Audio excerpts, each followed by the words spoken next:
करेंगे और जिन्होंने भी क्लास को लाइक नहीं किया, प्लीज आप लोगों से हाथ जोड़ के रिक्वेस्ट है कि आप जो है क्लास को लाइक करें और चैनल पे नए आए हैं तो चैनल को सब्सक्राइब करके रखिएगा, ठीक है। और बताएंगे कि आपका जो है यहाँ पे पेपर किस स्थिति को है, कमेंट बॉक्स में आप अपना जरूर बताइएगा कि आपका पेपर किस स्थिति को है। तो चलिएगा देख लेते हैं कि पेपर किस तरीके से आ रहा है, 5 और 6 जून को किस तरीके से आ रहा है। बिल्कुल वैसा ही तो आपका भी आएगा, 9, 10, 11, 12 जितने भी आपके एग्जाम होने वाले हैं। तो देखिए उसमें पूछा जा रहा है एक कोडिंग डिकोडिंग से प्रश्न, एक निश्चित कूट भाषा में मशीन को जो है ये लिखा जा रहा है, तो उसी प्रकार से प्रेडिक्ट को जो है किस भाषा में लिखा जाएगा। तो ये प्रश्न आपके, इस तरीके के प्रश्न आपके एग्जाम हॉल में पूछे जा रहे हैं, ठीक है।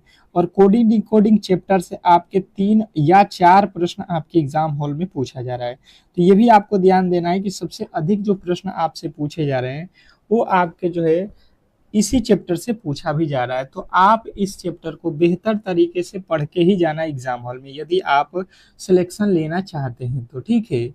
आप कोशिश करना कि इस चैप्टर को रिवाइज कर लो, अन्यथा अगर आपके पास समय है तो मेरे 2 से 3 क्लासेस देख लो। अगर 100% नहीं आप श्योर हो जाओगे और 3 से 4 प्रश्न नहीं करके आओगे तो जो है आप चैनल को अनसब्सक्राइब कर सकते हो। अब देखिए जैसे में लिखा गया है यहाँ पे, इसको सबसे पहले देख लो। ये थोड़े से हार्ड लेवल के मैंने प्रश्न भी उठाए हुए हैं आपके एग्जाम के अकॉर्डिंग, ठीक है। क्योंकि प्रश्न आप जो है हार्ड लेवल के करके जाओगे तो नॉर्मल प्रश्न आप इजीली सॉल्व करके आ जाओगे। तो जैसे मैंने देखा यहाँ पे, इसको लिखा कितना है तो n के बाद से लिखा है 5x s3m4। तो मैंने देखा कि यहाँ पे m का लिख रहा है n, c का लिख रहा है x, h का लिख रहा है s, n का लिख रहा है m। तो यहाँ पे हुआ क्या है, मैंने देखा कि ये जो अक्षर लिखे गए हैं s और ये m, ये सभी अपोजिट लिखा गया। आप देख लो अपोजिट आपको बिल्कुल याद होगा कि m का अपोजिट n होता है, c का अपोजिट x होता है, h का अपोजिट s होता है, m का अपोजिट n होता है। बात क्लियर समझ में आ गया होगा। अब देखो e का लिखा है 4, i का लिखा है 9 और a का लिखा है 5। अभी किस एंगल से लिखा है आइए बता देते हैं। देखिए आप जब भवेल लिखोगे तो क्या होता है, ए ई आई ओ यू, यही अक्षर होते हैं आपके भवेल में 5। तो यहाँ पे उल्टा इसको लिखा है, ये 1 पे है, ये 2 पे है, ये 3 पे है, ये 4 पे कर दिया है, ये 5 पे कर दिया है। भवेल में जो पहले आ रहा है उसको लास्ट में, जो लास्ट में आ रहा है उसको पहले कर दिया है। और देख लो यहाँ पे आई 3 पे आ रहा है, यहाँ पे आई 3 पे आ रहा है तो आई 3 पे लिखा है। और ई देखो 4 पे आ रहा है तो ई 4 पे लिखा है। ए 5 पे आ रहा है तो देखो ए जो है यहाँ पे 5 पे लिखा गया है। तो इस तरीके से आपको जो है बनाना है, कॉन्सोनेंट को जो है अपोजिट लिखना है और भवेल को उल्टा गिनती के संख्या में लिखना है। बस आप इसको कर लो, देख लो यहाँ पे। तो पी जो है कॉन्सोनेंट होता है तो इसका अपोजिट क्या होता है, के होता है। आर भी कॉन्सोनेंट होता है तो आर का क्या होता है, आई होता है, ठीक है। तो अब तो ये दोनों ही बिल्कुल गलत हो जाएंगे। और ई कितने पे आएगा, तो ई जो है आपके कितने पे आ रहा था, 4 पे, तो यहाँ पे आ जाएगा 4। अब ये 2 वाला भी बिल्कुल गलत हो जाएगा। डी का अपोजिट क्या होता है, डब्ल्यू होता है। और आई कितने पे आ रहा था, 3 पे आ रहा था। सी का अपोजिट क्या होता है, एक्स। टी का अपोजिट जी। तो ये जो है आपके ऑप्शन नंबर ए। और यदि आपने ए को चुना है तो बिल्कुल राइट उत्तर है, इसमें किसी तरीके के डाउट नहीं होना चाहिए। बहुत इंपॉर्टेंट प्रश्न था, आशा करता हूं कि आपको बिल्कुल समझ में आ गया होगा। नेक्स्ट प्रश्न देखिए, कह रहा है कि उस विकल्प का चयन करें जिसका तीसरे संख्या से वही संबंध है जो दूसरी संख्या का पहली संख्या से संबंध है। अब ये बहुत इंपॉर्टेंट प्रश्न आपके सामने आ चुका है और बिल्कुल आपके एग्जाम हॉल में इस तरीके के 2 प्रश्न दे रहा है। 30 रीजनिंग आपके जो एग्जाम हॉल में पूछे जा रहे हैं उसमें से आप मान के चलो कि आपके 20 प्लस तो सभी लोग करके आ रहे हैं, ठीक है। परंतु जो 10 प्रश्न है उसमें से 5 मॉडरेट और आपके 5 हार्ड थोड़ा सा दे रहा है। तो उन्हीं जो 10 प्रश्न है उसी टाइप के मैंने 10 प्रश्नों को रखा भी है, क्योंकि 20 आप भी करोगे और जो 10 आप करके आओगे वही आपका जो है सिलेक्शन दिलाएगा। तो सिलेक्शन लेना है तो क्लास करिए। सिलेक्शन वाले प्रश्न यहाँ पे मैं करा रहा हूँ, ये भी आप जान लो। देखिए 27 से लिखा है यहाँ पे 125, तो इसके आगे हमसे पूछ रहा है कि 343 के बाद क्या लिखे जाएगा। एनालॉजी टाइप का प्रश्न है। कोशिश करिए इस प्रश्न का राइट उत्तर बताने को। एनालॉजी टाइप का प्रश्न है। तो देखिए मैंने देखा यहाँ पे कि हुआ क्या है, ये जो है आप देख लो, ये क्या लिखा है,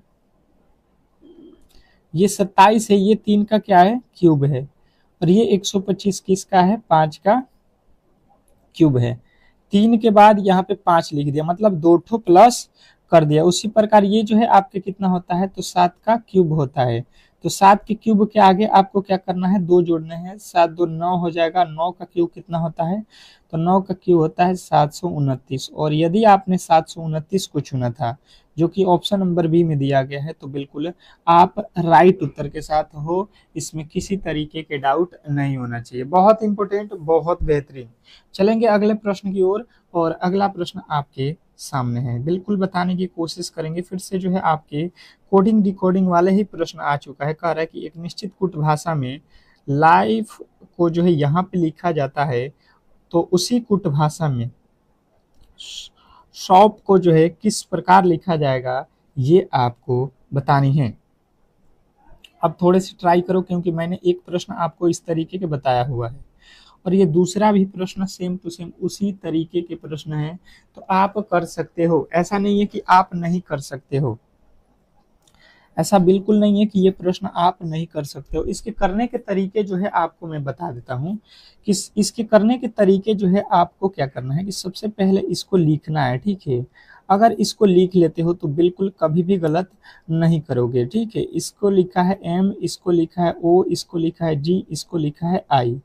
अब यहाँ पे होगा क्या, ये अगर देख लेते हैं तो बिल्कुल एल के बाद क्या आता है, एम, मतलब +1 किया है। और यहाँ पे देखेंगे हम लोग, तो यहाँ पे एफ के बाद क्या लिखा है, जी, यानी कि यहाँ पे भी +1 किया है, परंतु ये जो है अलग है, ये क्या है, अलग है। अब देख लो आई और ई को क्या लिखा है, आई और ई को जो है यहाँ पे क्या लिख रहा है, तो आई और ई क्या होते हैं, भवेल होते हैं। भवेल मतलब भवेल लिख लो, ए ई आई ओ यू, यही तो होते हैं भवेल आपके 5 ठो। तो मैंने देखा कि यहाँ पे आई के बाद क्या आता है, ओ, तो आई आई के जगह पे यहाँ पे ओ लिख रहा है। और देखो ई के बाद क्या आ रहा है, आई, तो ई के देखिए बाद यहाँ पे आई लिख दिया, मतलब जो भवेल है उसके जस्ट बाद वाला भवेल को जो है यहाँ पे लिखा जा रहा है। बात क्लियर समझिएगा। तो अब वही आप काम कर दो यस ओ यू पी के साथ। यस तो होता है कॉन्सोनेंट, तो इसके बाद क्या होता है, एस के बाद टी। ओ होता है भवेल, ओ के बाद देख लो क्या आता है, ओ के बाद यू आता है भवेल। अब देखो यू के बाद भवेल क्या आएगा, तो ए आएगा। यू के बाद क्या आ जाएगा, ए, और पी के बाद से क्या आ जाएगा, क्यू। तो यहाँ पे देखो यू के बाद क्या आएगा, ए आएगा। तो यहाँ पे आपके जो बन रहा है T U A Q, T U A Q आपके बिल्कुल राइट उत्तर। ऑप्शन नंबर आपके कहाँ पे दिया गया है, तो बोलोगे कि ये जो है आपके राइट उत्तर ऑप्शन नंबर डी। और डी यदि आपने बताया है तो बिल्कुल राइट उत्तर है। नेक्स्ट प्रश्न देखिए, कह रहा है कि 4 शब्द दिए गए हैं जिनमें से 3 किसी तरीके से समान है जबकि एक असंगत है। असंगत वाले का जो है आपको चयन करना है। अब बताएंगे कि इसमें जो है अलग कौन सा है। बिल्कुल सेम टू सेम आपके एग्जाम हॉल के प्रश्न यहाँ पे कर रहे हो। और जब आप कल, यानी कि कल जब पेपर में बैठोगे, जब आप एग्जाम हॉल में बैठोगे 9 जो है जून को, तो बिल्कुल आपको सेम टू सेम यही प्रश्न और इसी टाइप के प्रश्न देखने को मिलेगा, और आप सारे प्रश्नों के करके आओगे एग्जाम हॉल में। तब जाके आपको इन क्लासेस का बेनिफिट पता चलेगा कि कितना महत्वपूर्ण ये क्लास आपके लिए था। और आप पूरे क्लास को देख लो, पूरा क्लास देख लो, आपका एग्जाम बिल्कुल क्रैक हो जाएगा। पूरे मैं क्लास में पूरे आपको पढ़ाऊंगा, जीके भी पढ़ाऊंगा, मैथ भी पढ़ाऊंगा, ठीक है। पूरा पेपर पढ़ाऊंगा जो आपके पेपर में पूछा जा रहा है, जिस टॉपिक से पूछा जा रहा है, हर एक टाइप को जो है क्लियर कर दूंगा। केवल आप जो है क्लासेज पूरा कर दीजिए, ठीक है। अब देखिए यहाँ पे अलग चुनना है, तो लिखा है लीरा, डॉलर, धन, रियाल। तो यहाँ पे आपके जो है 3 ठो एक जैसे हैं, ठीक है, और एक अलग है, और अलग वाले को बोलते हैं असंगत। और यही आपका राइट उत्तर हो जाएगा, असंगत, ठीक है। तो असंगत कौन हो रहा है यहाँ पे, ये आपको बताना है।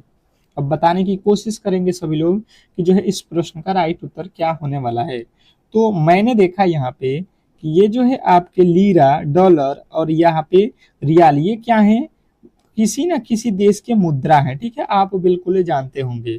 परंतु जब आपने देखा यहाँ पे धन, तो धन किसी देश का मुद्रा नहीं है। बिल्कुल आप कहोगे कि यही इस प्रश्न का राइट उत्तर हो जाएगा, जो कि ऑप्शन नंबर सी में दिया गया है। तो आशा करता हूं कि ये प्रश्न भी आप बिल्कुल अच्छे तरीके से समझ गए होंगे। नेक्स्ट प्रश्न आपके सामने है कि निम्नलिखित श्रृंखला में प्रश्नवाचक की जगह पर आने वाली संख्या का चयन करें। निम्नलिखित श्रृंखला में प्रश्नवाचक के जगह पर आने वाले संख्या का चयन करना। अब देखिए यहाँ पे श्रृंखला के प्रश्न आ चुके हैं और बहुत महत्वपूर्ण श्रृंखला के ही प्रश्न आपको ज्यादातर मैं देख रहा हूँ एग्जाम हॉल में परेशान कर रहा है। तो बताने की कोशिश करेंगे कि इस प्रश्न का राइट उत्तर क्या होने वाला है। 5वां नंबर क्वेश्चन का उत्तर आप लोगों को बताना है मेरे साथ। मेरे से पहले जो भी क्वेश्चन आ रहे हैं उसके उत्तर आप कोशिश करो मेरे से पहले बता दो, ठीक है। मैं जितने भी देर आपको समय दे रहा हूं उसमें आप इन प्रश्नों को सॉल्व करने की कोशिश करो। कोशिश करो कि ये प्रश्न आप खुद से ही सॉल्व कर लो, ठीक है। तो देखो यहाँ से 4 जो देखोगे ये 2 का वर्ग आपको मालूम पड़ेगा, 25 जो है 5 का वर्ग मालूम पड़ेगा, और 121 किसका मालूम पड़ेगा, तो ये 11 का वर्ग मालूम पड़ेगा। देखिए यहाँ पे कितना जोड़ दिया, तो 2 में 3 जोड़ोगे 5, और 5 में कितना जोड़ोगे कि 11 हो जाएगा, तो 5 6 5 11, और इसके बाद कितना जोड़ना पड़ेगा, पहले 3 फिर 6। अगर हम इसमें कितना जोड़ देते हैं, यहाँ पे 3 फिर 5 फिर 11, तो यहाँ पे आपको कितना जोड़ना पड़ेगा 6। अगर 6 जोड़ देते हैं यहाँ पे तो कितना हो जाए, 6 नहीं, यहाँ पे 3 जोड़ा है ना, 3 के बाद 6, तो 6 के बाद यहाँ पे अगर 9 जोड़ते हो तो ये तो हो जाएगा 20, और 20 का वर्ग करोगे तो ये कितना हो जाएगा 400। तो 400 तो यहाँ पे उत्तर ही नहीं है, ठीक है। अच्छा अगर जोड़ते हैं हम 6 जोड़ लेते हैं, यहाँ पे 6 है तो 6 जोड़ने के बाद ये कितना हो जाएगा, आपका हो जाएगा 17। ये कितना हो जाएगा 17, और 17 का वर्ग कर देते हैं तो कितना हो जाएगा 289। 289 और 289 कितने, 17 के बाद अगर आप फिर से 6 जोड़ोगे तो 17 में फिर 6 जोड़ दो, कितना आ जाएगा 23, और 23 का वर्ग देखो यहाँ पे फिर यहाँ पे देख लो, ये मैंने देखा कि ये 23 का वर्ग लिखा है, ये 29 का वर्ग लिखा है। तो देखो यहाँ पे 6 जोड़ा है, आप यहाँ पे भी 6 जोड़ लो, तो यानी कि ये बन रहा है कितना 17 का वर्ग जो होता है 289, और यहाँ से भी फिर 6 रखोगे तो 11 का वर्ग। बिल्कुल राइट उत्तर आपका बनेगा ऑप्शन नंबर सी। 6 का अंतर है, केवल पहले में जो है आपके कितना का है, तो 2 का है। तो आप इसको जो है बिल्कुल समझ सकते हैं, ठीक है।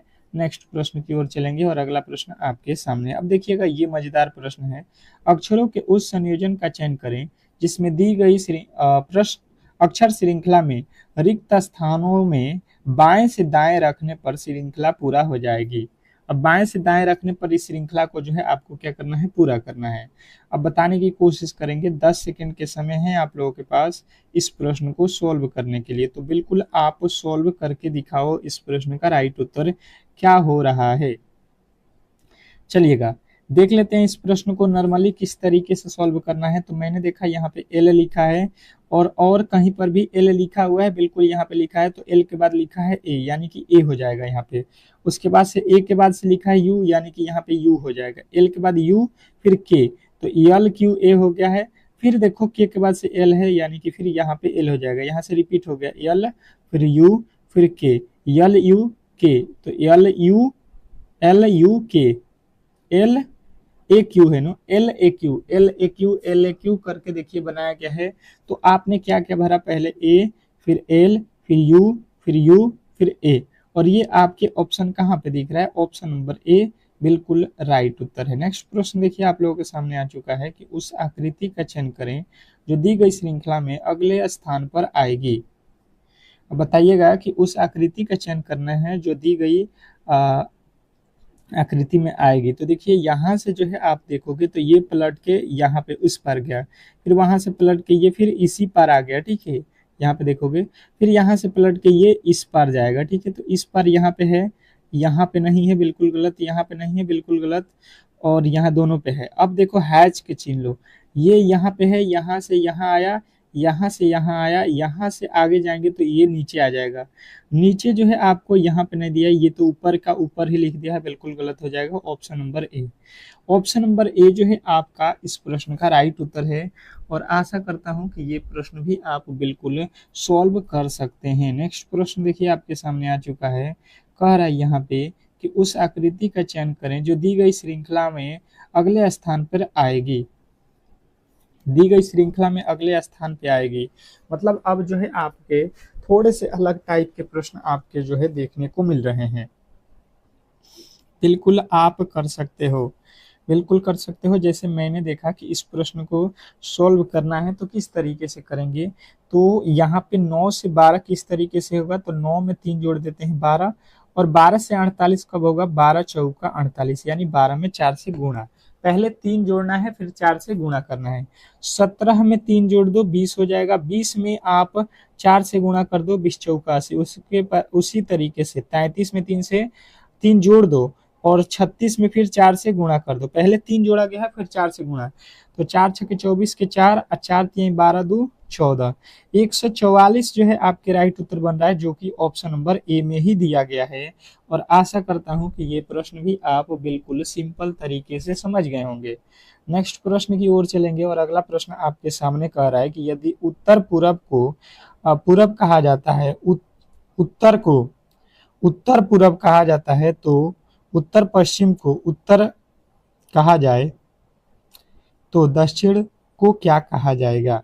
सबसे पहले इसके कंडीशन जो बोले गए हैं उसको आप देख लो। यहाँ पे जो है आपको ये होता है कौन सा, ऊपर वाला हिस्सा उत्तर, ये दक्षिण, ये पूरब, और ये आपका पश्चिम, ये दिशा हो गया। इसने बोला उत्तर पूरब, उत्तर पूरब कहाँ पे है, उत्तर और पूरब, ये वाला हिस्सा बोल रहा है उत्तर पूरब को क्या पूरब, ये हो रहा है अब इसके अकॉर्डिंग पूरब। और यहाँ से बोल रहा है कहा जाता है उत्तर पूरब को पूरब कहा जाता है, उत्तर को उत्तर पूरब कहा जाता है, उत्तर पूरब को उत्तर कहा जाता है। उत्तर पूरब कहाँ है, उत्तर उत्तर पूरब को पूरब कहा जाता है। अच्छा जी, उत्तर पूरब, उत्तर पश्चिम होना चाहिए, यहाँ पे उत्तर पश्चिम को उत्तर कहा जाए, ये उत्तर दोनों एक ही बात नहीं है, पश्चिम होना चाहिए, ठीक है। यहाँ पे उत्तर कह रहा है, ठीक है, तो कह रहा है कि उत्तर पश्चिम को उत्तर कहा जाता है, उत्तर को तो उत्तर, सॉरी उत्तर को बोल रहा है ना, यानी कि ये सही है, उत्तर यहाँ पे दिया है। उत्तर कहाँ पे, यहाँ पे, तो यहाँ पे इसको बोल रहा है उत्तर पूरब। और यहाँ पे कह रहा है कि उत्तर पश्चिम को, तो उत्तर पश्चिम ये है, इसको उत्तर कह रहा है, तो दक्षिण को क्या कहा जाएगा, तो दक्षिण देख लो, ये दक्षिण है, इसको क्या कहा जाएगा, तो उत्तर पूरब है, उत्तर पूरब को जो है उत्तर कह रहा है, देखो ये उत्तर है तो उत्तर पूरब कह रहा है, तो ये दक्षिण है तो दक्षिण को क्या कहेगा, दक्षिण पश्चिम, उसी प्रकार कह देगा दक्षिण पश्चिम। बिल्कुल सिंपल सा यार प्रश्न था।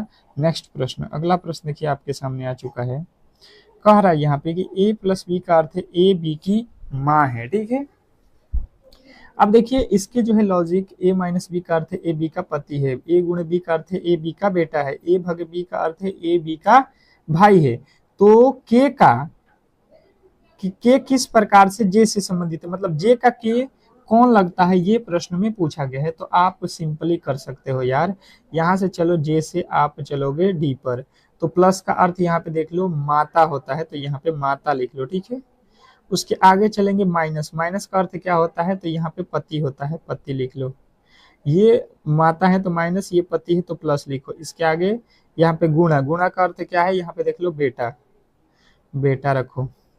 अब इतना में ही हो जाएगा। ये बोल रहा है कि के का जे से क्या संबंध है, जे से मतलब जे का के कौन लगेगा, जे से के कौन लगेगा, तो देखो ये इसकी जे की ये माता है, और माता के ये कौन है, पिता है। माता के पिता कौन होते हैं, नाना, और नाना का बेटा यहाँ पे बोला जाए तो नाना का बेटा क्या लगेगा, नाना का बेटा, एक मिनट, ये आपका कौन है, पति लिखा है ना, पति, हम लोग पिता पढ़ लिए, ये आपका कौन है, मदर है, और ये मदर के पति यानी कि ये आपके फादर हैं, और फादर के ये बेटा है के, तो आपका क्या लगेगा, ये आपका क्या लगेगा, ये तो आपकी माँ है और ये आपके बेटा, और इन दोनों का ये क्या है, बेटा है। तो आप क्या करोगे, इसको बोलोगे भाई। ये आपका भाई ही तो होगा, आपके फादर का जब बेटा है तो आपका क्या होगा, भाई होगा। बिल्कुल आप कह सकते हो ऑप्शन नंबर ए। अब चलिएगा अगले प्रश्न की ओर, और अगला प्रश्न आपके जीके के प्रश्न आ चुके हैं, ठीक है। तो फटाफट से जीके के प्रश्नों को करेंगे 40 ठो। कितने प्रश्न आपके एग्जाम हॉल में पूछे जा रहे हैं जीके के, 40 ठो। तो 40 ठो जीके आपके लिए बहुत महत्वपूर्ण है। अगर जीके के प्रश्न आप ज्यादा से ज्यादा सही करोगे तो सिलेक्शन के उतने ज्यादा चांसेज रहेंगे, ठीक है। तो आइए यहाँ पे जो है पहला प्रश्न देख लेते हैं। कह रहा है तक्षशिला शिक्षा केंद्र था, यह किस महाजनपद की राजधानी थी। तक्षशिला शिक्षा केंद्र था, यह किस महाजनपद की राजधानी थी, ये आपसे पूछा जा रहा है। तो बताने की कोशिश करेंगे सभी लोग कि जो है इस प्रश्न का राइट उत्तर क्या होने वाला है। तो ये था आपका गंधार का, गंधार की राजधानी थी। ऑप्शन नंबर यदि आपने बी चुना है तो बिल्कुल राइट उत्तर है। पहले का उत्तर तो हो गया था। यहाँ पे देखिए दूसरा प्रश्न कह रहा है कि निम्नलिखित में से कौन सी नदी भारत में पश्चिम दिशा की ओर बहने वाली नदी है। अब बताएंगे, यहाँ पे बहुत बेहतरीन प्रश्न आपके सामने आ चुका है कि निम्नलिखित में से कौन सी नदी भारत में पश्चिम दिशा की ओर बहने वाली नदी है। चलिएगा बताने की कोशिश कीजिएगा सभी लोग कि इस प्रश्न का जो है राइट उत्तर क्या होने वाला है। बिल्कुल ही बेहतरीन प्रश्न है और बिल्कुल आप इन प्रश्नों को रट लो। पेरियार नदी जो है आपके बिल्कुल राइट उत्तर है, जो कि भारत में किसर पश्चिम दिशा की ओर बहने वाली नदी है, ठीक है। नेक्स्ट प्रश्न, अगला प्रश्न कह रहा है कि निम्नलिखित में से कौन जो है अलीगढ़ आंदोलन के सहयोगी थे। निम्नलिखित में से कौन जो है अलीगढ़ आंदोलन के सहयोगी थे, ये आपसे पूछा जा रहा है। तो बताएंगे तीसरे नंबर प्रश्न का राइट उत्तर क्या होने वाला है। बिल्कुल क्लास को अंत तक देखिए, 40 जीके के प्रश्न देख लो। 40 के 40 प्रश्न आप करके आओगे एग्जाम हॉल में, ठीक है। तो आप जो है क्लासेज बिल्कुल अंत तक देखा करो। तो आपके जो राइट उत्तर बनेगा ये चिराग अली थे। कौन थे, चिराग अली थे। ऑप्शन नंबर आपको डी बताना था। नेक्स्ट प्रश्न देखिए आपके सामने आ चुका है कि गुलबर्ग कर्नाटक में बहमनी स्मारक वास्तुकला की कौन सी शैली प्रतिनिधित्व करते हैं। अब बताइएगा, यहाँ पे चौथे नंबर प्रश्न पे हम लोग आ चुके हैं। तो हम लोग बताएंगे कि गुलबर्ग कर्नाटक में बहमनी स्मारक वास्तुकला की जो है दक्कन शैली का प्रतिनिधित्व करते हैं। ऑप्शन नंबर ए आपको बताना है। कह रहा है टूसू पर्व निम्नलिखित में से किस भारतीय राज्य का जो है फसल उत्सव है। अब देखिएगा आपके सामने अगला प्रश्न आ चुका है कि टूसू पर्व निम्नलिखित में से किस भारतीय राज्य का जो है फसल उत्सव है, बताएंगे आप लोग। पांचवें नंबर प्रश्न का राइट उत्तर आपके क्या हो रहा है, तो कहोगे ये भाई साहब झारखंड का है, ऑप्शन नंबर डी।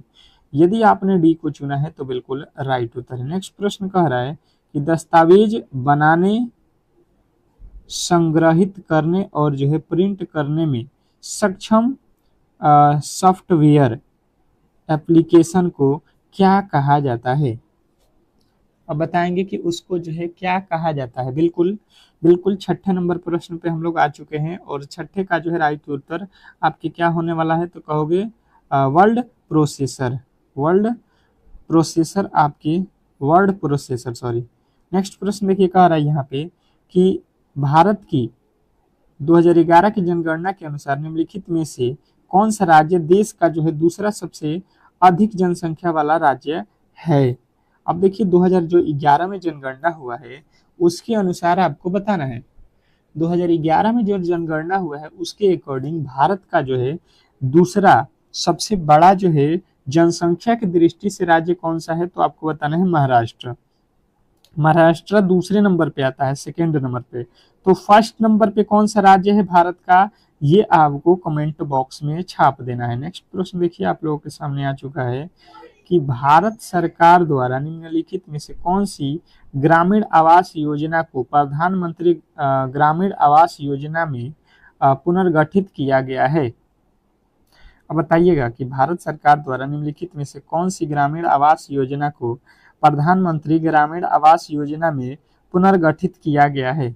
चलिएगा बिल्कुल ही बेहतरीन प्रश्न है। और आपके जो राइट उत्तर बनेगा ये इंदिरा गांधी आवास योजना जो है आपके बिल्कुल राइट उत्तर हो जाएगा, ऑप्शन नंबर बी। नेक्स्ट प्रश्न की ओर चलेंगे। कह रहा है कि राष्ट्रीय एकता दिवस पर मेरा युवा भारत मंच किसने लॉन्च किया? राष्ट्रीय एकता दिवस पर मेरा युवा भारत मंच किसने लॉन्च किया? तो आपके राइट उत्तर बनेगा यहाँ पे ए, नरेंद्र मोदी जी ने। नेक्स्ट प्रश्न देखिए, कह रहा है कि भारतीय संविधान का कौन सा अनुच्छेद पंचायतों की अवधि से संबंधित है?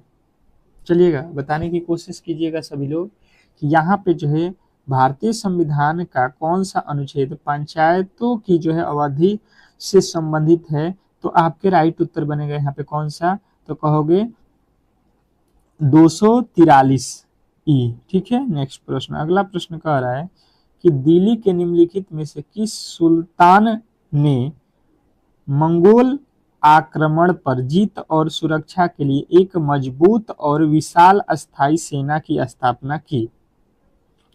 चलिएगा बताइएगा कि दिल्ली के निम्नलिखित में से किस सुल्तान ने मंगोल आक्रमण पर जीत और सुरक्षा के लिए एक जो है मजबूत और विशाल अस्थायी सेना स्थापित की थी?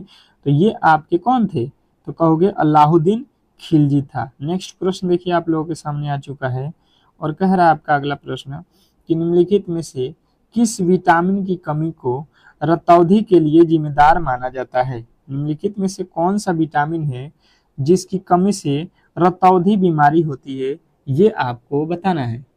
बताने की कोशिश करेंगे सभी लोग कि 12 नंबर प्रश्न का जो है राइट उत्तर क्या होगा। तो रतौंधी किसके कारण होता है? रतौंधी तो विटामिन ए के कारण होता है, ऑप्शन नंबर आपका डी।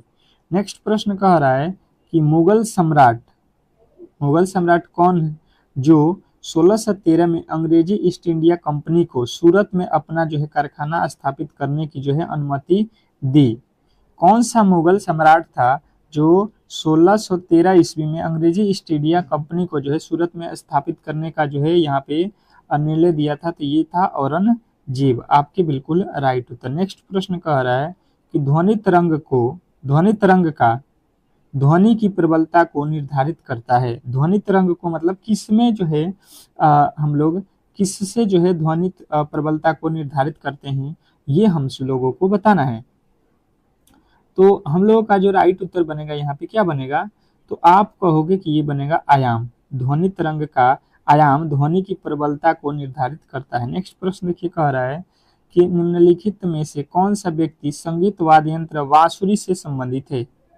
निम्नलिखित में से कौन सा जो है व्यक्ति संगीत वाद्य यंत्र बांसुरी से संबंधित है? बांसुरी से संबंधित आपको एक नाम बताना है और बताने की कोशिश करेंगे। यहाँ पे चारों ऑप्शन में से संगीत वादक कौन है? तो आपके राइट उत्तर आएगा पंडित हरि प्रसाद चौरसिया। पंडित हरि प्रसाद चौरसिया यदि आपने बताया है तो बिल्कुल राइट उत्तर है। नेक्स्ट प्रश्न कह रहा है कि पौधों की पत्तियों से छिद्रों द्वारा पानी निकल जाने की प्रक्रिया क्या कहलाती है? बताएंगे अब कि पौधों की पत्तियों से छिद्रों द्वारा पानी निकल जाने की प्रक्रिया को जो है क्या कहा जाता है? 16 नंबर प्रश्न पे हम लोग आ चुके हैं। तो 16 का हो जाएगा वाष्पोत्सर्जन। वाष्पोत्सर्जन ऑप्शन नंबर बी।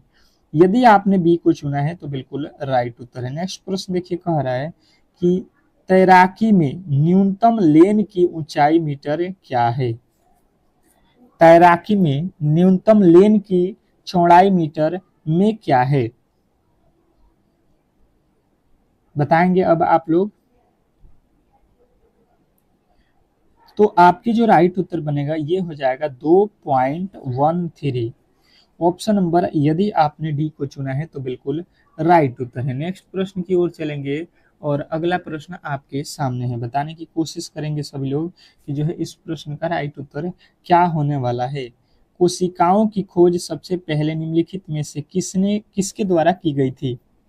कोशिका है उसका खोज सबसे पहले किसके द्वारा किया गया है, ये आपको बताना है। 18वें नंबर प्रश्न पे आ चुके हैं।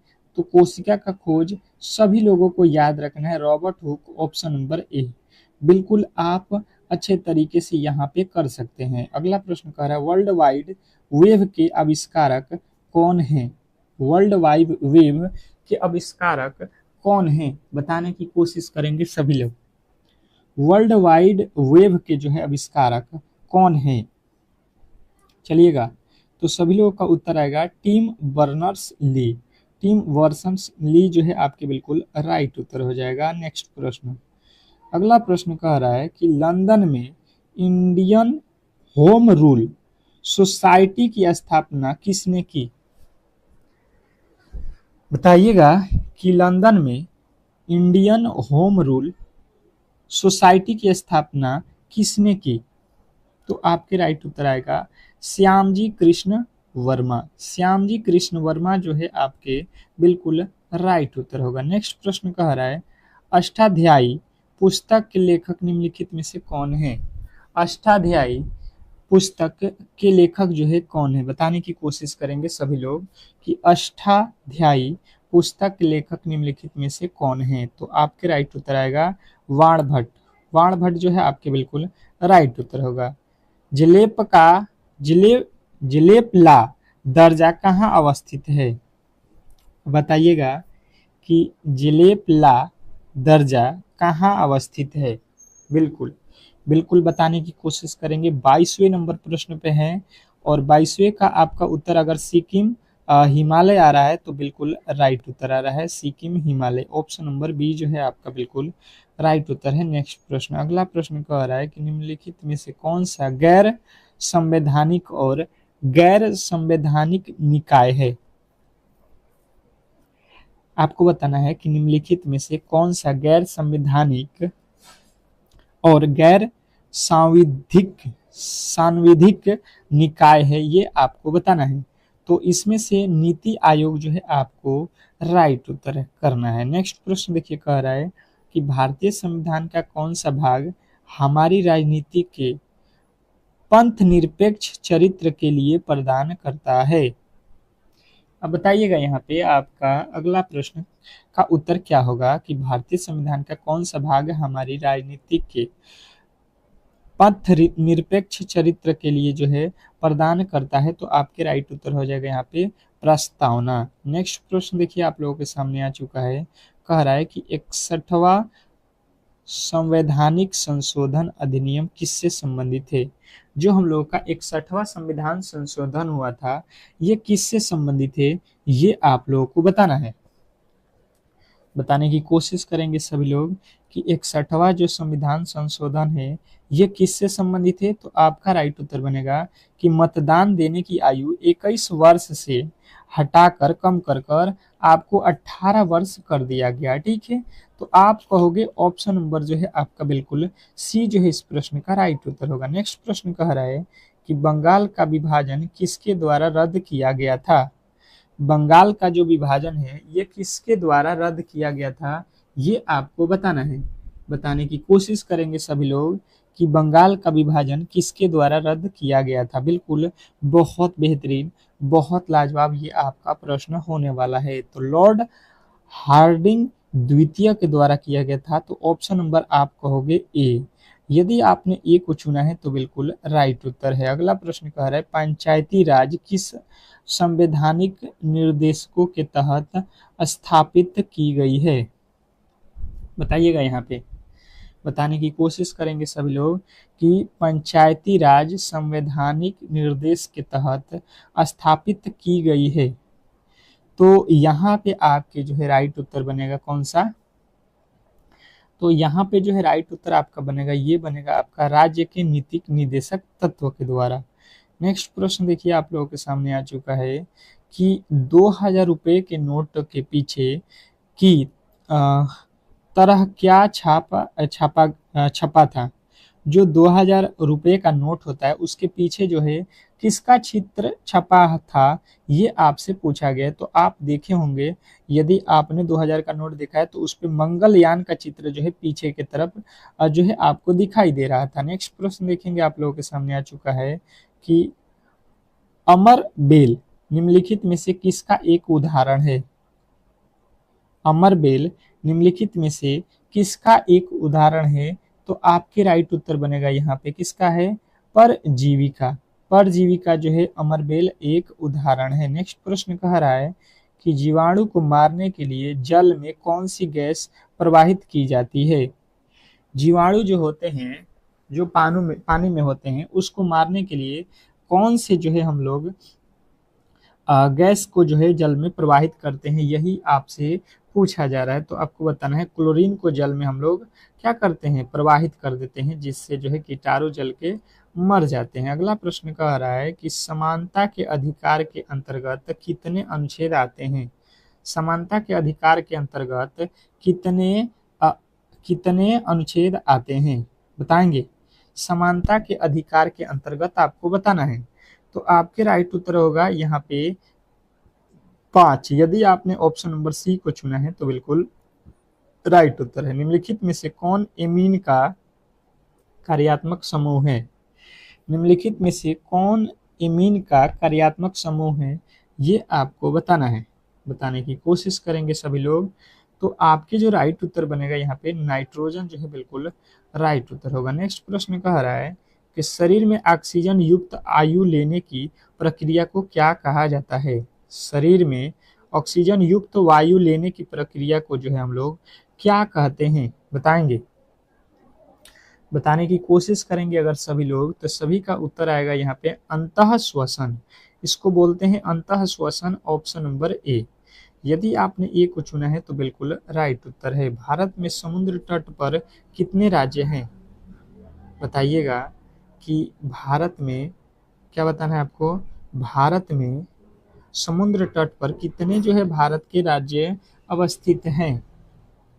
तो ये आपको उत्तर आएगा कि 9 राज्य हैं भारत के जो समुद्री तट से लगे हुए हैं। नेक्स्ट प्रश्न कह रहा है कि भारत का पहला रेलवे विश्वविद्यालय कहाँ है। भारत का पहला रेलवे विश्वविद्यालय जो है आपसे पूछ रहा है कि किस राज्य में जो है अवस्थित स्थापित किया गया था। तो ये जो है आपका राइट उत्तर होगा, ये जो है आपके गुजरात में बना था। ठीक है, पहला रेलवे विश्वविद्यालय। नेक्स्ट प्रश्न देखिए, कह रहा है कि निम्नलिखित में से कौन सा उपकरण आर्किमिडीज के जो है सिद्धांत पर आधारित है। निम्नलिखित में से कौन सा उपकरण आर्किमिडीज के सिद्धांत पर आधारित है। तो आपके राइट उत्तर बनेगा कि ये है आपके लैक्टोमीटर। ऑप्शन नंबर यदि आपने डी को चुना है तो बिल्कुल राइट उत्तर है। नेक्स्ट प्रश्न देखिए, कह रहा है कि 1916 के प्रसिद्ध लखनऊ समझौते पर किसके बीच जो है हस्ताक्षर किए गए थे। तो 1916 के प्रसिद्ध लखनऊ समझौते में जो है आप लोगों को बिल्कुल याद होगा कि बाल गंगाधर तिलक और मोहम्मद अली जिन्ना के बीच जो है यहाँ पे समझौता हुआ था। अगला प्रश्न कह रहा है LAN का पूर्ण रूप क्या है। LAN का पूर्ण रूप जो है क्या होता है। तो आप कहोगे कि लोकल एरिया नेटवर्क होता है, लोकल एरिया नेटवर्क। अगला प्रश्न कह रहा है कि निम्नलिखित में से किस अधिनियम को मोंटेयू जेम्सफोर्ड सुधार कहा जाता है, बताएंगे यहाँ पे। तो आप लोगों का जो उत्तर बनेगा यहाँ पे भारत सरकार अधिनियम 1919 को कहा जाता है, ऑप्शन नंबर बी। नेक्स्ट प्रश्न की ओर चलेंगे और अगला प्रश्न कह रहा है कि भारत के संविधान की 9वीं अनुसूची को किसके द्वारा जोड़ा जाता है। कह रहा है कि नीचे दिए गए विकल्पों में से उस संख्या का चयन करें जो निम्नलिखित श्रेणी में प्रश्नवाचक चिन्ह के स्थान पे आ सकती है। अब बताएंगे यहाँ पे 10 सेकेंड का समय जो है आप लोगों को मिलेगा। जो भी इस क्लास को देख रहे हैं आपके पास 10 सेकेंड का समय है और आप कोशिश करो कि इस 10 सेकेंड में इस प्रश्न को सॉल्व कर दो। बताने की कोशिश करेंगे सभी लोग, बताने की कोशिश करेंगे सभी लोग। समय आपका स्टार्ट है, आप कोशिश करो, गलत या सही आप कोशिश करो कि ये प्रश्न आप खुद से ही बना दो, ठीक है। बाकी अगर नहीं आता है तो बिल्कुल हम आपके साथ है और बताने की कोशिश करेंगे कि ये प्रश्न किस तरीके से सॉल्व हुआ है।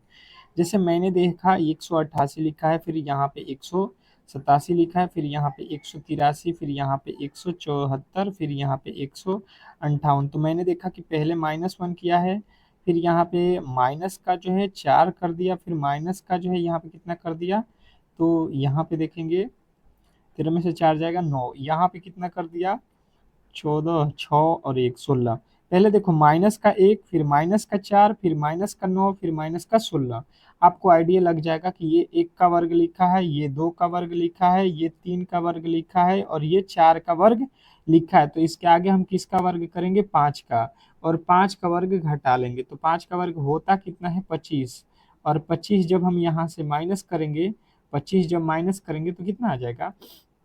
ये हो जाएगा 3, और ये हो जाएगा आपका 3, और ये हो जाएगा 1, 133। और 133 यदि आपने बताया है, यदि आपने 133 इस प्रश्न का बताया है उत्तर, तो बिल्कुल सही उत्तर है। आशा करता हूं कि आपको ये प्रश्न बिल्कुल अच्छे तरीके से समझ में आ गया होगा, और ऐसे प्रश्न को कभी भी आप लोग गलत नहीं करके आओगे अब एग्जाम हॉल में। ठीक है, यही पैटर्न से आपके प्रश्न पूछे जा रहे हैं। अगला प्रश्न देखिएगा आप लोग के सामने कुछ अगला प्रश्न कथन वाला है। कह रहा है कि कुछ जो है पंपलेट कॉपियां है, और यहाँ पे जो है दूसरा कह रहा है कि सभी कॉपियां रीडर है।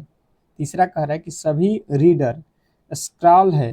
तो आपसे जो है यहाँ पे क्या कह रहा है कि इसके जो है 4 निष्कर्ष दिए गए हैं, और चारों में से आपको क्या क्या लगता है कि सही है। ये प्रश्न में थोड़े से आपको टाइम टेकिंग है, तो 20 सेकंड का समय दूंगा, और आप जो है गलती मत करना। यही आपसे रिक्वेस्ट रहेगा कि ये प्रश्न आपसे गलत नहीं होना चाहिए। बहुत इंपॉर्टेंट प्रश्न है, बिल्कुल आपके एग्जाम हॉल में आने वाला प्रश्न है। तो बिल्कुल आप कोशिश करो कि इस प्रश्न का जो है राइट उत्तर बता सको। जो भी मेरे दोस्त देख रहे हैं, बिल्कुल जो है बहुत बेहतरीन, बहुत लाजवाब ये प्रश्न आपके एग्जाम हॉल के लिए है। तो बताने की कोशिश करेंगे सभी लोग, बताने की कोशिश करेंगे सभी लोग कि ये प्रश्न आप किस तरीके से देख रहे हो। तो देखो सबसे पहले लिखा है कुछ पंपलेट। यहाँ पे पंपलेट मैं बना रहा हूँ, ठीक है, ये मान लेते हैं पंपलेट है। इसका कुछ हिस्सा क्या है? तो कॉपी है, ठीक है। यहाँ पे कॉपियाँ हो गया। कह रहा है कि सभी कॉपियाँ, तो जितने भी कॉपियाँ हैं वो किसके अंदर हैं? तो ये रीडर के अंदर है, ठीक है, ये रीडर हो गया। कह रहा है कि सभी रीडर, तो जितने भी रीडर है ये किसके अंदर हैं? तो स्क्रॉल का। तो स्क्रॉल यहाँ पे कर लीजिए, ठीक है, स्क्रॉल यहाँ पे कर लीजिए। बिल्कुल बात जो है क्लियर आपको समझ में आ रहा होगा, ठीक है।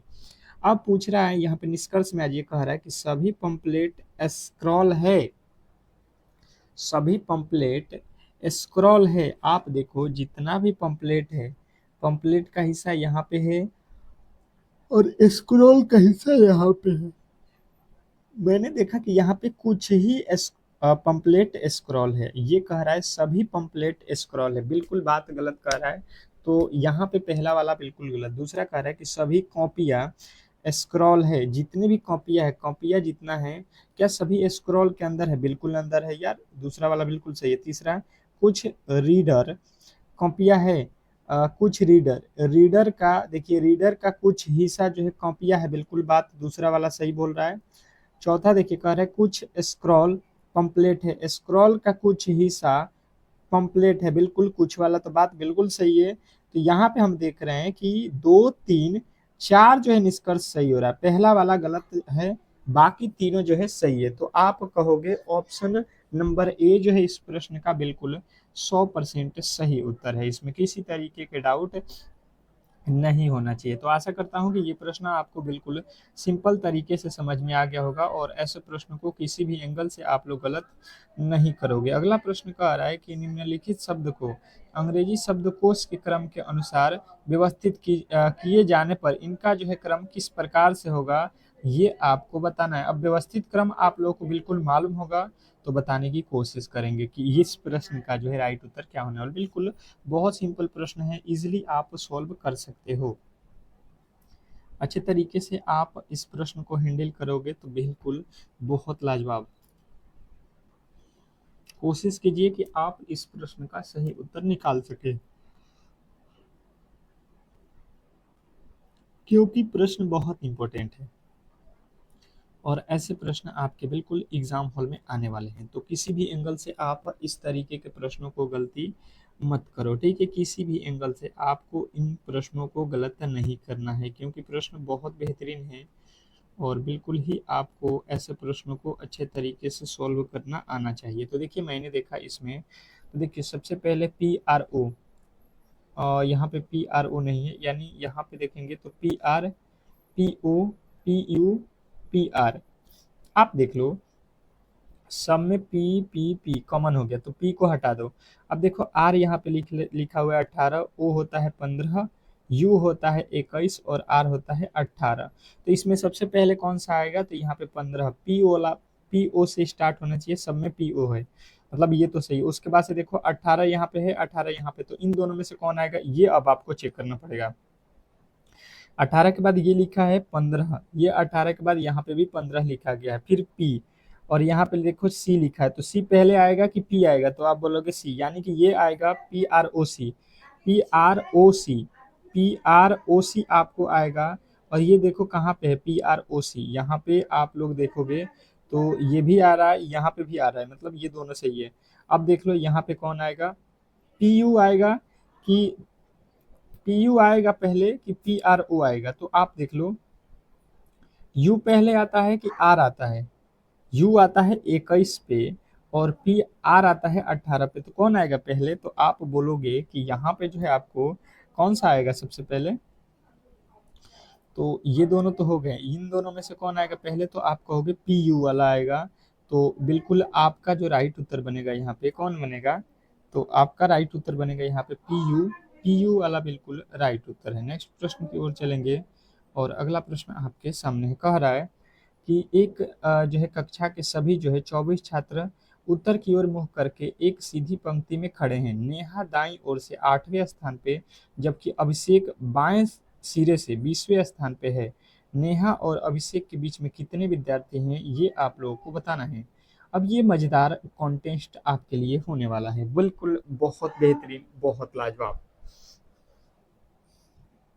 सॉल्व करने की कोशिश करेंगे, जो भी इस क्लास को देख रहे हैं आप अपने मन से इन प्रश्नों को सॉल्व करो। ऐसा नहीं कि केवल आप आओगे और क्लासेस देखोगे तो आप बेहतर स्कोर कर पाओगे एग्जाम हॉल में, ऐसा कभी भी नहीं हो सकता है, ठीक है। आपको प्रयास करना पड़ेगा, कोई भी प्रश्न हो बिल्कुल आप उस पर टूट पड़ो, गलत या सही उसके जो है जवाब दो। आज गलत होगा कल बिल्कुल सही होगा, यही तो जो है सीखने का तरीका होता है। ऐसा नहीं है कि हमने भी गलती नहीं किया होगा और आप भी कुछ सीखे हो, जैसे कि आपने यहाँ तक आए हैं तो पहले तो बहुत सारे क्लासेज आपने पास किया हुआ है ना, तो उसमें आप लोगों को मालूम होगा कि आपको पढ़ते पढ़ते वो सारे जानकारी आपको मिला है, ये नहीं कि पहले ही आपको जानकारी वो आ गया था। मैंने देखा तो यहाँ से लेके अगर मान लेते हैं यहाँ तक एक पंक्ति है, तो इसमें टोटल लोगों की संख्या बोल रहा है कि 24 लोग हैं, कोई दिक्कत नहीं। कह रहा है कि सीधी पंक्ति है, तो यहाँ पे कह रहा है कि नेहा दाहिने सिरे से 8वें स्थान पे, दाहिने सिरा इसका कौन सा होता है, ये वाला दायां सिरा है, ठीक है, और ये आपका होता है बायां सिरा। तो दाहिने सिरे से 8वां स्थान पे है, मतलब इधर से आएंगे हम लोग, तो ये 8वें स्थान पे कौन है, नेहा है, ठीक है, कोई दिक्कत नहीं है। अब कह रहा है कि बाएं सिरे से 20वें स्थान पे कौन है, बाएं सिरे से यहाँ पे 20वें स्थान पे आप लोगों का एक है अभिषेक जी, ठीक है। तो अब कह रहा है इन दोनों के बीच में कितने लोग हैं ये हमें बताना है। अब देखिए आप यहाँ पे क्या कर लो कि इसके सिंपल लॉजिक सीख लो, यहाँ पे खाँच लो 1 2 3 4 5 6 7 8 9 10 11 12 13 14 15 16 17 18 19 20 21 22 23 24, 24 लोग हो गए। अब आप देखो यहाँ से 1 2 3 4 5 6 7 और यहाँ पे आएगा 8, 8 पे कौन खड़ी है, नेहा खड़ी है इधर से दाहिने साइड से। अब बाएं से देख लो 16 नंबर पे, कितना 16 नहीं, यहाँ पे 20वें नंबर पे है ना, 1 2 3 4 5 6 7 8 9 10 11 12 13 14 15 16 17 18 19 20, यहाँ पे आ रहा है 20, यहाँ पे आ रहा है 20, 20 पे अभिषेक है, इसके बीच में पूछ रहा है कितने लोग हैं, तो यहाँ पे देख लो खड़ी पाए में देख लो कितने लोग हैं, भाई साहब 2 लोग हैं, तो 2 जो है आपको बताना है ऑप्शन नंबर ए। और यदि आपने ए को बताया है तो बिल्कुल राइट उत्तर है, इसमें किसी तरीके के डाउट नहीं होना चाहिए। बहुत बेहतरीन प्रश्न था और आशा करता हूं कि आपको ऐसे प्रश्नों में अब आगे चल के कभी भी गलती नहीं होगा, ठीक है। नेक्स्ट प्रश्न की ओर चलेंगे और अगला प्रश्न देखिए कह रहा है कि 6 मित्र P Q R S T U में से प्रत्येक की आयु जो है अलग अलग है, पी केवल जो है एस से छोटा है, लेकिन 3 मित्र आर से छोटा है, केवल आर 3 मित्र से छोटा है, यू टी से छोटा है, यू सबसे छोटा नहीं है, किंतु मित्र कितने मित्र से छोटे हैं। यू सबसे छोटा नहीं है, कितने मित्रों से छोटा है, ये आप लोगों को बताना है। अब ये मजेदार प्रश्न आपके सामने आ चुका है, तो बताने की कोशिश करेंगे सभी लोग कि इस प्रश्न का जो है उत्तर आपका क्या बन रहा है। क्या लगता है आपको? सॉल्व करिए, जो भी आपको दिमाग में आइडिया है बिल्कुल आप उसे सॉल्व करो। तो देखो होगा क्या यहाँ पे, P केवल S से छोटा है, P जो है S से छोटा है, मतलब P सबसे बड़ा, P केवल S से छोटा है, तो यहाँ पे उल्टा हो जाएगा ना, P जो है यहाँ पे है, ये S से केवल छोटा है, S ऊपर हो जाएगा। केवल 3 मित्र R से छोटे हैं, R से 3 मित्र छोटे हैं, यानी कि यहाँ पे एक होगा, यहाँ पे एक दूसरा और यहाँ पे तीसरा। तो यहाँ पे अगर R को रखोगे तो इनसे 3 लोग छोटे हो जाएंगे, ठीक है। अब कह रहा है कि U जो है T से छोटा है, U कौन है?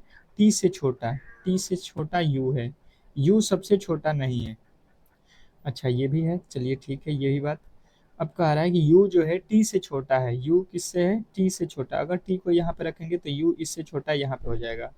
अब कह रहा है R केवल 3 से छोटा है, तो एक बचा हुआ कौन होगा? Q, Q सबसे नीचे हो जाएगा। कह रहा है कितने मित्रों से छोटा है, कह रहा है यहाँ पे कौन कौन किसका बात किया जा रहा है कि यू जो है सबसे छोटा नहीं है, पर कितने लोगों से छोटा है। तो देख लो 1 2 3 और यहाँ पे 4, 4 लोगों से जो है कौन यू जो है छोटा हो रहा है। यहाँ पे आप ऑप्शन नंबर सी के साथ जाओगे, और यदि आपने सी को चुना है तो बिल्कुल राइट उत्तर है, इसमें किसी तरीके के डाउट नहीं होना चाहिए। बहुत बेहतरीन प्रश्न था, और बिल्कुल आपको ऐसे प्रश्न को अच्छे तरीके से करना है, ठीक है। अगला प्रश्न देखिए आपके सामने आ चुका है, देखिएगा।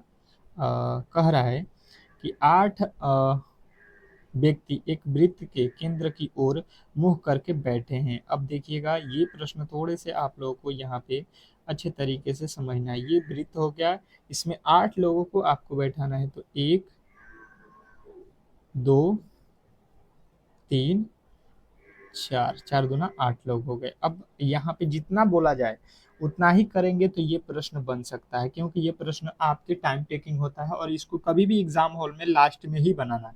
ऐसा नहीं है कि नहीं बन सकता है, पर यहाँ पे अगर फंस जाओगे तो फिर आगे वाले प्रश्न आपको दिक्कत हो जाएगा, ठीक है। तो आप कोशिश करना कि इसको पहले बनाओ। अरुष रीता के विपरीत बैठा है, अरुष जहां पे भी बैठा है इसके विपरीत में कौन बैठेगा? रीता। तो अरुष को बैठा दो, मान लेते हैं अरुष यहाँ पे है, ठीक है। तो इसके विपरीत देख लो कौन है, इसके विपरीत ये वाला लाइन है, तो इसके विपरीत में कौन बैठेगा? तो यहाँ पे रीता बैठेगी। क्या लिखा है? अरुष रीता के विपरीत है, तो रीता यहाँ पे आर से लिख देता हूँ, ठीक है। अब कह रहा है राकेश और अरुष के मध्य में 2 व्यक्ति बैठे हैं, अरुष और जो है राकेश। तो राकेश यहाँ पे भी बैठ सकता है, ये रीता है तो रीता को आर से लिखता हूँ, आर आई से रीता। और राकेश तो यहाँ पे भी हो सकता है, यहाँ पे भी हो सकता है, इसके 2 भी टॉपिक है, यहाँ यहाँ दोनों जगह।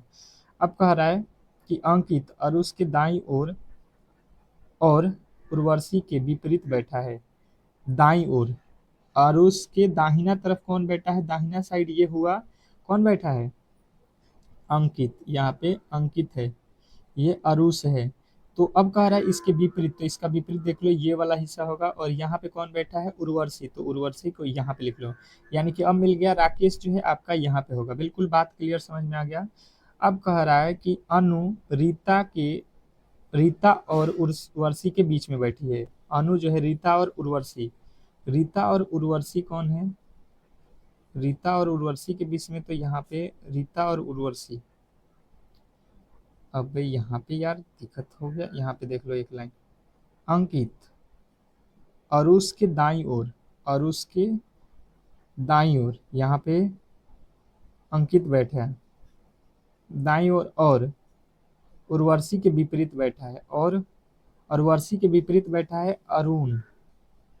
अंकित की बात है ना, अंकित यहाँ पे बैठा है, अंकित उर्वशी के विपरीत बैठा है। अच्छा, फिर कह रहा है अनु रीता और उर्वशी के बीच में बैठी है। अनु रीता रीता और उर्वशी के बीच में बैठी है। अच्छा, अंकित रोहन और राकेश के बीच में बैठा है। अंकित जो है रोहन और राकेश के बीच में बैठा है, यानी कि जो है यहाँ पे अंकित नहीं होगा, इसके दाहिने साइड में बोला गया था ना, यहाँ पे अंकित होगा, ठीक है। और यहाँ पे अब जो है देख लो, इसका जो है अब अपोजिट भी निकालना है हमें। तो ये उर्वशी जो है आपको कहाँ पे रहेगी, तो उर्वशी को बताना है आप लोगों को कि यहाँ पे बैठेगी, इसका अपोजिट में है। तो अब देख लो, अगला लाइन से बिल्कुल क्लियर हो गया कि अंकित रोहन और जो है राकेश के बीच में बैठा है। अंकित जो है रोहन और रोहन, तो रोहन को यहाँ पे लिख लो, रोहन तो इसके सामने हो गया। अब क्या बोला गया है आपको कि ये लाइन देखो, अंकित और अरुष के बीच में अरुण के दाईं ओर बैठा है और उर्वशी के विपरीत में बैठा है अनु, जो है अनु यहाँ पे बैठेगी, अनु इसके बीच में, अनु उर्वशी और राकेश के। अब एक कोई बैठा है यहाँ पे, उसका नाम जो है आप लोग देख लो, कोई भी हो, अमन, अमन यहाँ पे आ जाएगा, अमन। अब बोल रहा है कि अरुण और उर्वशी के बीच में, अरुण और अरुण यहाँ पे है, अमन, अमन यहाँ पे, उसके बीच में कौन बैठ रही है, अरुण और उर्वशी के बीच में, अरुण और उर्वशी, उर्वशी के बीच में। तो अरुण कहाँ पे है, ए आर यहाँ पे है, और उर्वशी यहाँ पे, इसके बीच में कौन बैठा है, अमन। तो यहाँ पे अमन है यार, ये अमन है, आपको यहाँ पे टाइपिंग मिस्टेक है, तो ऑप्शन नंबर बी जो है राइट उत्तर था। देख रहे हो, ये थोड़े से जो है पेचीजे प्रश्न होते हैं, आप इसको अच्छे तरीके से कर सकते हो, थोड़े से टाइम लगेंगे, ठीक है। अगला प्रश्न कह रहा है कि योया जोया अपने घर से कार चलाते हुए निकलती है और पूरब दिशा की ओर 9 किलोमीटर चलती है। अच्छा, पूरब दिशा, यहाँ से पूरब दिशा इस तरफ में है, तो आप पूरब दिशा में कितना जाओगे, 9 किलोमीटर। फिर जो है दाहिनी तरफ मुड़ती है और 8 किलोमीटर चलती है। फिर जो है दाहिना तरफ मुड़ती है, वो किधर मुड़ती है, अपने बायां साइड, सॉरी बायां साइड मुड़ती है, तो बायां ऊपर हो जाएगा, और कितना चलती है, 8 किलोमीटर। फिर जो है वह दाहिने साइड मुड़ती है, तो दाहिना ये वाला हो जाएगा, और कितना चलती है, 6 किलोमीटर चलती है, और कार्यालय पहुंच जाती है। वह घर से कार्यालय के बीच की दूरी आपको निकालना है। तो यहाँ पे उसका घर है और यहाँ पे इसका कार्यालय है, तो इसके बीच की दूरी हमसे पूछा जा रहा है। तो अब बताएंगे कि इसके बीच की दूरी कितना है। तो अगर यहाँ से अगर हम यहाँ तक चलते हैं, तो 9 और यहाँ पे 6, 9 और ये कितना हो रहा है, 6, तो 9 6 15, यानी कि ये जो है दूरी, ये क्या होगा, 9 6 15, ये डायरेक्ट चलेंगे हम लोग यहाँ से यहाँ। तो यहाँ से देखोगे तो ये कितना, 9 6 15 हो रहा है ना, तो ये जो दूरी हो जाएगा तो 15 से ज्यादा हो जाएगा। ये जो आपका जो है कण है, तो 14 से आपको बस थोड़ा सा जो है आपको ज्यादा समय लगेगा, ज्यादा दूरी लगेगा। तो 14 से जो है ज्यादा कौन आएगा, आपका 15, बिल्कुल आप कहोगे कि 15 जो है यहाँ पे मीटर दूर है। नेक्स्ट प्रश्न आपके सामने है। अगला प्रश्न देखिए, कह रहा है कि नीचे दिए गए विकल्पों में से उस संख्या का चयन करें जो निम्नलिखित श्रृंखला में प्रश्नवाचक चिन्ह के स्थान पे आ सकती है। बताने की कोशिश करेंगे सभी लोग कि जो है इस प्रश्न का जो है अब राइट उत्तर क्या होने वाला है। और ये मैं सोचता हूँ कि आपको मैंने एक जो है इस तरीके के प्रश्न शुरू में कराया था, जो है श्रृंखला श्रेणी के। तो इस प्रश्न का राइट उत्तर आपको बताना है। और इसमें जो है लॉजिक देखो, ये श्रृंखला बड़ा है, तो बड़ा श्रृंखला में आपको लॉजिक में बता देता हूँ कि पहले का संबंध तीसरे से, तीसरे का संबंध पांचवा से करोगे तो ये बनेगा, ठीक है। अब इसके आगे मैं नहीं बताने वाला हूँ। अगला प्रश्न कह रहा है, निम्नलिखित अक्षर श्रृंखला के आधार पर पूछे गए प्रश्न को जो है उत्तर आपको देना है। प्रश्न पूछा गया है, इसके अकॉर्डिंग अब आपको उत्तर देना। कह रहा है दाएं से कितने स्वरों के ठीक पहले एक व्यंजन है और ठीक बाद में एक व्यंजन है। मतलब पहले जो है आपको देखना है यहाँ पे स्वर हो, और स्वर के पहले आपको व्यंजन हो, और बाद में भी व्यंजन हो, ठीक है। ये आपसे कह रहा है, ठीक है सवाल। तो आप काउंट करो, यहाँ पे स्वर व्यंजन एक हो गया, यहाँ पे स्वर व्यंजन देखो, व्यंजन बाद पहले भी है बाद में भी है। यहाँ पे देखो व्यंजन बाद में पहले, तो कितने हुए, यहाँ पे हुआ 1 2 3। ऐसे आपको बताने हैं कि 3 ऐसे वर्ड हैं जहाँ पे स्वर और व्यंजन पहले भी है बाद में भी है। तो आपको बिल्कुल ये बिल्कुल अच्छे तरीके से प्रश्न आ चुका होगा। नेक्स्ट प्रश्न, अगला प्रश्न देखिए, मैथ के प्रश्न आ चुके हैं आपके लिए, जो कि बहुत इंपॉर्टेंट है। अगला प्रश्न देखिए, कह रहा है कि एक बेईमान दुकानदार अपना जो है सामान 20% के लाभ पर बेचता है तथा सामान को 20% कम तौलता है। तो इस पूरी प्रक्रिया में उसका जो है वास्तविक लाभ प्रतिशत ज्ञात करें। अब ये मैथ का प्रश्न है तो आपको बिल्कुल मिलेंगे 10 सेकंड का समय। 10 सेकंड का समय है, बताने की कोशिश करेंगे कि इस प्रश्न का जो है राइट उत्तर क्या होने वाला है। बताइएगा, बताने की कोशिश कीजिएगा कि इस प्रश्न का जो है राइट उत्तर क्या होने वाला है। क्या लगता है आपको? अपना दिमाग यहाँ पे दौड़ाइए और इस प्रश्न को सॉल्व कीजिए। तो देखिए, एक दुकानदार है, वो जो है अपने सामान को जो है 20% के लाभ पे बेचता है। मतलब अगर 100 रुपया का खरीदे हैं हम लोग तो बेचेंगे कितना में? 120 में। ये क्या है? सेलिंग प्राइस है। ये क्या है? कॉस्ट प्राइस है। ठीक है, तो देखो 20 का लाभ होगा, बिल्कुल हो जाएगा। अब कह रहा है कि तथा सामान को 20% कम पर तौलता है। मतलब तौलने का मतलब ये हुआ कि आपको तो हम कह रहे हैं कि 100, जैसे में 100 ग्राम दे रहे हैं, जैसे या 1 केजी ही समझ लो तो 1000 लिखना पड़ेगा। मैंने 100 ग्राम ही लिया, ये ग्राम है, 100 ग्राम आपको दे रहा हूँ, 100 ग्राम जो है बोल रहा हूँ कि आपको दिया जा रहा है। परंतु मैंने तौला तो 20% कम ही तौल दिया आपको। आपको तो मैंने 80 ग्राम दिया था, तो मेरे तरफ से 80 ग्राम दिया गया था, आपको बोला गया है कि 100 ग्राम आपको दे रहा हूँ। तो यहाँ पे भी मैंने यहाँ पे आपसे जो है 20% कम ही तोला है। तो बस इसी को अब जो है आपको अनुपात में बना लो। ये जो है 1 0 से 1 0 ये काट लेना और ये 2 0 से 2 0 काट देना। ठीक है, यहाँ पे 8 के पहाड़े में 4 के पहाड़े में 2 मरतबे, 4 के पहाड़े में ये 3 मरतबे। ठीक है, तो 2 की वस्तु 3 में बेचने पर कितना का लाभ होगा?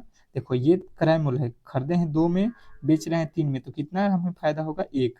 कितने पर? तो हमेशा क्रय पर लाभ होता है, और गुणे 100। तो ये 2 के पहाड़े में ये कितने मर्त में आता है? 50। आप कहोगे कि टोटल जो लाभ होगा हमें वो 50% का होगा। देख रहे हो विनोद, बिल्कुल इस तरीके के प्रश्न आपके एग्जाम हॉल में पूछे जा रहे हैं और आप जो है वहां पे फंस जा रहे हो। ठीक है, तो आप क्लासेज नहीं कर रहे हो, जिसके कारण आप जो है एग्जाम हॉल में फंस रहे हो। तो आप क्लासेज करके जाओ, बिल्कुल ऐसे प्रश्नों को तोड़ कर आओगे। ठीक है, अगला प्रश्न देखो, कह रहा है 18 छात्रों का जो है औसत अंक 190 था, लेकिन बाद में यह पाया गया कि ये एक छात्र अंकित गलती से जो है 64 के स्थान पे 46 दर्ज कर दिए गए थे। उन छात्रों के अंकों का जो है सही औसत क्या होगा, ये आप लोगों को बताना है। बिल्कुल बहुत बेहतरीन, बहुत इंपॉर्टेंट प्रश्न आपके सामने है, तो बताने की कोशिश करेंगे कि इस प्रश्न का जो है राइट उत्तर क्या होने वाला है। बिल्कुल अच्छा वाला प्रश्न आपके सामने है, बहुत अच्छा प्रश्न है, और मैंने ऐसे प्रश्न आपको कराया भी है, तो गलती की गुंजाइश किसी भी एंगल से नहीं होना चाहिए। औसत वाला प्रश्न तो गलती होना ही नहीं चाहिए, ये सिंपल सा प्रश्न होता है। देखिए हुआ क्या है, इसको आप समझ जाओगे। लोग कितने हैं ये मैटर करता है, 18 लोग हैं। ठीक है, अब 18 लोग हैं तो बोला जा रहा है कि भाई साहब यहाँ पे जो है उनका औसत अंक 190 है। मतलब सबको जो है 18 व्यक्तियों को 190 190 190 जो है अंक आ रहे हैं, ये मानना है सब जो है, इसका मतलब होता है औसत। लेकिन यहाँ पे गलती हो गई है। गलती यह पाया गया कि एक छात्र जो है गलती से, एक छात्र का जो है गलती से 64 था, ये क्या है? गलत है। तो ये जो है कितना लिख दिया, इसको 46 ही लिखा हुआ है, ये जो है 46 लिखिए, गलती से 64 के स्थान पे 46 दर्ज किया। नहीं, ये वाला गलत है, 46 लिखा हुआ है गलत, और लिखना था उसको कितना? 64 लिखना था, 64। पर भाई साहब उसने गलती कर दिया कि यहाँ पे पलट के लिख दिया। गलती यहाँ पे ये हुई है कि उसने अंकों को पलटा हुआ है। ठीक है, तो हमने देखा तो यहाँ पे कितने की गलती किया हुआ है उसने, ये देख लो पहले। 64 में से 46 जाएगा, 14 में से 6 जाएगा 8, और यहाँ पे आपका 18 अंक जो है उसने कम लिखा है। यानी कि औसत उसका बढ़ेगा या घटेगा? यहाँ पे देख लो कितना हो रहा है, 14 में से 6 गया 8, और यहाँ पे आपके 18 ही तो हो रहा है। ठीक तो है, 18 हो रहा है। अब कह रहा है कि अ, तो यह आपको बताना है कि नया औसत। देखो टोटल लोग कितने हैं, टोटल लोग 18 हैं, तो 18 लोग पहले थे इसमें, तो जो बढ़ रहा है वो 18 लोगों में बांटा जाएगा। अगर औसत निकालेंगे तो टोटल बटा टोटल संख्या, टोटल यूनिट बटा टोटल संख्या, तो यहाँ पे आ जाएगा 1। पहले औसत था आपका 90, 90 तो पहले औसत था 190, और इसमें अब 1 प्लस करना पड़ेगा गलती के कारण, तो 191 हम लोगों का जो है नया वाला औसत बनेगा। अब जो है ये सही उत्तर है। ठीक है, गलती जो हुई थी उसको हम लोगों ने सुधार लिया। नेक्स्ट प्रश्न की ओर चलेंगे और अगला प्रश्न देखिए, ये बोर्डमॉस का नियम है और यहाँ पे जो है 8 है। ठीक है, आपको 2 नहीं लिखना है। अब बताने की कोशिश करेंगे कि इस प्रश्न का जो है राइट उत्तर क्या होने वाला है। मैंने बोर्डमॉस के नियम आपको बिल्कुल सरल तरीके से बताया हुआ है सॉल्व करने का, तो लगाइए दिमाग और सॉल्व करके बताइए, क्या आप सॉल्व कर सकते हो? बिल्कुल कर सकते हो यार, उतना भी हार्ड प्रश्न नहीं है जो आप कर नहीं सकते। चलिए बताने की कोशिश कीजिए सभी लोग। सबसे पहले देखिए, इस तरीके के प्रश्नों में हम लोग छोटे वाले जो है क्वेश्चन को हल करते हैं। देखिए यहाँ से हल कर लेते हैं इसको पहले। तो देखो लिखा है 57 में से 49 जाएगा, कितना आएगा 8। और 8 में आपको क्या करना है, 2 से भाग देना है। 8 में 2 से भाग देंगे 4 आ जाएगा। अच्छा, इसको भी हल कर लेते हैं। यहाँ पे बीच में प्लस है तो प्लस कर लो, ये प्लस है तो। अब देखो 85 में से 60 जाएगा, कितना हो जाएगा, तो ये हो जाएगा आपका 25। 25 में फिर क्या करना है, 5 से भाग, 5 पचे 25, ये 5 हो गया। इसको हल कर लेते हैं और है क्या यहाँ पे माइनस। 28 में से 19 जाएगा, कितना हो जाएगा, 28 में से 19 जाएगा, आप देख लो। 28 में से 19 जाएगा कितना, 9। और भागा किससे देना है, 3 से, तो 3 तरीका 9, 3 हो जाएगा। अब देखिए योग 5 4 कितना होता है, 9। और 9 में से 3 जाएगा, यहाँ पे कितना आएगा, 6। यानी कि यहाँ से लेके इधर के टोटल जो है हम लोगों ने सॉल्व करने के बाद से पाया कि टोटल जो उत्तर आया हम लोगों का ये है 6। अब देखेंगे 6 यहाँ पे लिखा हुआ है, 6 यहाँ पे लिखा हुआ है, इसके पहले देखो 72। और मैंने आपको बताया कि ये 2 नहीं है, यहाँ पे गलती हुई है तो 8 है ये। ठीक है, ये टाइपिंग में एरर है। और फिर क्या लिखा है, गुणे, तो गुणा करना है। और कितना आया है, 6, तो 6 लिखना है। अब देखो यहाँ से आपको सबसे पहले भाग देना है, तो 9 8 72, यानी कि 9 के पहाड़े में 72 कितने मर्त में आएगा, 8 मर्त में। ठीक है, 72 है। और फिर गुणा है 6, तो गुणे 6, तो 72। 9 6 का कितना हो जाएगा, 54। यानी कि जब हमने इसको सॉल्व किया तो हमारा जो राइट उत्तर है ये 54 बन रहा है, ऑप्शन नंबर जो कि बी में दिया गया है। तो आशा करता हूँ कि ये प्रश्न भी आपको बिल्कुल बहुत अच्छे तरीके से समझ में आ गया होगा और ऐसे प्रश्न को कभी भी आप लोग गलत नहीं करोगे। नेक्स्ट प्रश्न देखिएगा, और ये प्रश्न कह रहा है कि एक बेटे की वर्तमान आयु उसकी माँ की आयु की इतनी है, 8 वर्ष बाद आयु उसकी माँ की आयु की आधी हो जाएगी, उसकी माँ की वर्तमान आयु क्या है। तो ये जो है आज के जो है आप लोगों के लिए WH क्वेश्चन रहेगा। होमवर्क में आपको ये बताना है कि इस प्रश्न का राइट उत्तर क्या होने वाला है। मैथ का प्रश्न है और बिल्कुल आप कर सकते हो, ट्राई करो। नहीं बनेगा तो आपको सुबह के क्लास जो होगा, सुबह में आपको जो है 6 AM पे वहाँ पे ये क्लास आपको सॉल्व कर दूंगा बिल्कुल। परंतु आप कोशिश करना अपने मन से खुद से सॉल्व करूं। ठीक है, चलिएगा मिलते हैं नेक्स्ट वीडियो में, तब तक के लिए जो है धन्यवाद।